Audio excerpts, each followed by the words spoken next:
Zombie apocalypse.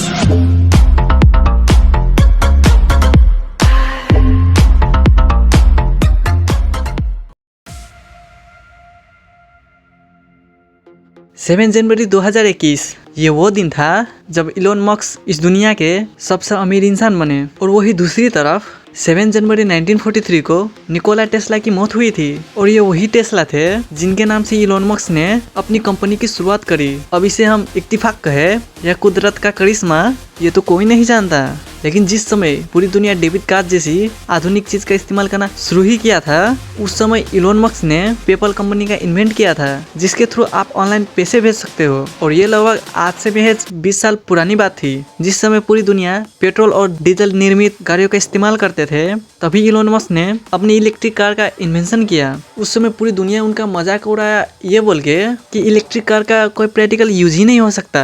लेकिन आज उनकी टेस्ला कंपनी की गाड़ी पूरी दुनिया में सबसे ज्यादा बिक रही है। और जब से हम धरती की ग्लोबल वार्मिंग से जूझ रहे हैं, वही इलोन मस्क इंसानियत को जिंदा रखने के लिए मार्स पर इंसानी बस्ती बसाने का प्लान कर रहे हैं। इस बात से ये साफ पता चलता है कि ये आदमी टेक्नोलॉजिकल फील्ड में अपनी समय से काफी आगे है। जो आज की दुनिया के सबसे अमीर आदमी है, उन्होंने साल 2018 में अपने ट्विटर पर यह पोस्ट किया था कि उन्हें पैसे कमाने से मतलब नहीं है, क्योंकि उनका आधा पैसा धरती के क्लाइमेटिक प्रॉब्लम को सॉल्व करने में लगा हुआ है और बाकी का पैसा मार्स यानी मंगल पर इंसानी बस्तियां बसाने के लिए इस्तेमाल किया जा रहा है। उन्होंने ये सब 2018 में कहा था और 2 साल पूरा होते होते पैसों की परवाह ना करने वाला इंसान इस दुनिया के सबसे अमीर इंसान बन गए। इलोन मस्क बचपन से कंप्यूटर और पढ़ाई में काफी अच्छे थे और सिर्फ 12 साल की उम्र में कंप्यूटर प्रोग्रामिंग सीखकर ब्लास्टर नाम का एक गेम बना दिया, जिसे उन्होंने उस समय यानी कि आज से लगभग 37 साल पहले इस गेम को पीसीएन ऑफिस टेक्नोलॉजी नाम की कंपनी को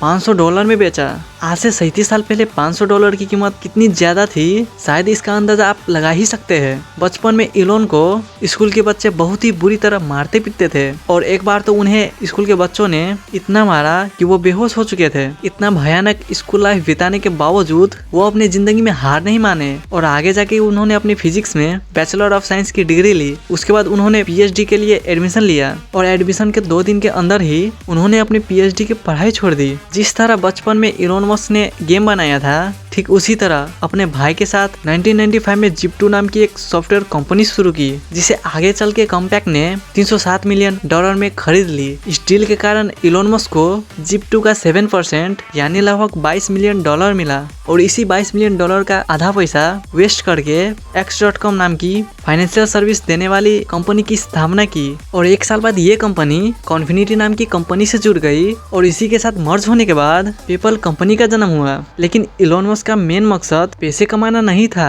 अगर पैसे ही कमाना उनका मेन ऑब्जेक्टिव होता तो शायद वो यहीं पे रुक जाते, लेकिन ऐसा नहीं हुआ। 2002 में पेपल को ईबे ने $1.5 बिलियन दे खरीद लिया, जिसमें इलोन मस्क को $1165 मिलियन का फायदा हुआ था, जिसमें से आधा पैसा उन्होंने स्पेक्स नाम के एक प्राइवेट स्पेस एजेंसी कंपनी बनाने में लगा दिया और बाकी के पैसे से टेस्ला नाम की electric car and clean energy company की स्थापना की, जिसे धरती के खत्म हो रहे लिमिटेड ऑयल या कोयल के रिप्लेसमेंट के तौर पर इस्तेमाल किया जा सके। जब उन्होंने स्पेसएक्स कंपनी को शुरू किया तब उन्हें काफी मुश्किलों का सामना करना पड़ा, क्योंकि स्पेसएक्स के शुरुआती समय में रॉकेट के कॉस्ट के बारे में जानने के लिए इलोन मस्क रसिया गए थे। रसिया जाने के बाद उन्हें पता चला कि रॉकेट के सहारे अंतरिक्ष में जाने के लिए $8 मिलियन खर्च करना पड़ेगा, जो कि बहुत ही ज्यादा था। और इतना खर्चा देखकर इलोन मस्क को ये एहसास हुआ कि क्यों ना ऐसे रॉकेट बनाए जाए जिनको हम एक बार नहीं बल्कि बार बार इस्तेमाल कर सके, जिसे स्पेस एक्सप्लोरेशन का खर्चा भी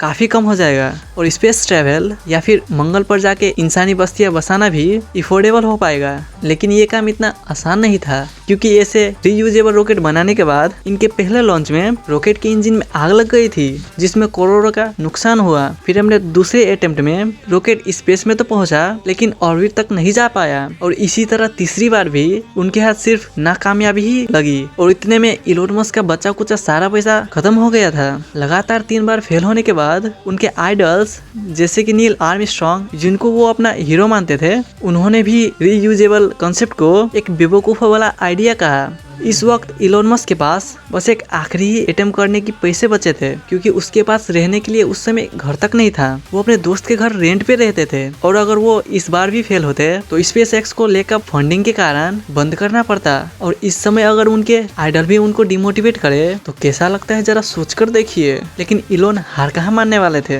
तो आखिरी अटेम्प्ट में या तो वो सक्सेसफुल होते या फिर उनका सब कुछ खत्म हो जाता। और इस बार वो अपना सब कुछ बेचकर ये आखिरी बार के लिए ट्राई किया, और फाइनली इस बार इलोन शिप्स सक्सेसफुल ही नहीं हुआ, बल्कि सक्सेसफुल लैंडिंग के बाद नासा ने उनको $1.5 बिलियन की फंडिंग भी दी। टेस्ला कंपनी के साथ भी कुछ ऐसा ही हुआ था। लोग इस बात को मानने के लिए राजी ही नहीं थे कि इलेक्ट्रिक कार भविष्य में पेट्रोल या फिर डीजल कार को रिप्लेस कर सकता है। और शुरुआत में जो इलेक्ट्रिक कार होते थे वो नॉर्मल प्राइस से काफी ज्यादा महंगे थे। यहाँ तक कि टेस्ला ने जो पहली कार बनाई थी उसकी कॉस्ट $1 लाख से भी ज्यादा थी, जो कि 73 लाख रुपए के आसपास था, जो कि उनके एस्टिमेटेड कॉस्ट का डबल था। और ऐसे में उनकी गाड़ियां बिल्कुल भी नहीं बिकी। टेस्ला मोटर में एक ऐसा समय आया था जब उनके कंपनी को बंद करने के लिए नोटिस दिया गया था, और उस समय में उनके पास स्पेस एक्स और टेस्ला में से किसी एक कंपनी को बचाने का ही ऑप्शन था। लेकिन हार मानना उनकी डिक्शनरी में था ही नहीं। एक तरफ उन्होंने स्पेस एक्स के चौथा अटेम्प्ट सक्सेस किया,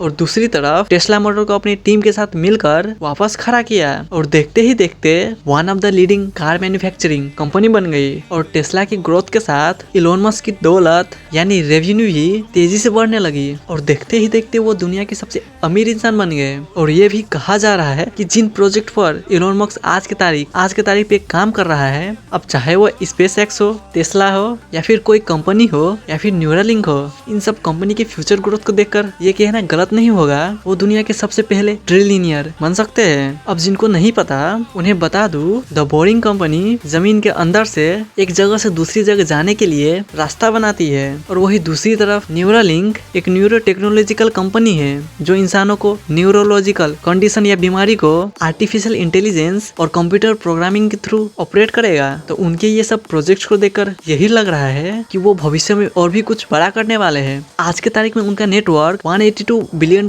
के आसपास है। ट्रिलियनियर बनने के लिए उनके पास $1000 बिलियन जितनी की दौलत होनी चाहिए। सोचने में भी अजीब लगता है कि जिस इंसान ने आज से 2 साल पहले कहा था मेरे लिए पैसा उतना मैटर नहीं करता, वही आज के दुनिया के सबसे अमीर इंसान बन चुके हैं। इससे यही साबित होता है कि अगर आप अपने लक्ष्य से ज्यादा अपने काम के तरीके या फिर प्रोसेस से प्यार करें तो पैसा आपकी सोच से भी ज्यादा मिलेगी। तो अगर इस वीडियो ने आपको जरा से भी मोटिवेट किया हो तो इस वीडियो को लाइक और अपने दोस्तों के साथ शेयर करना मत भूलना।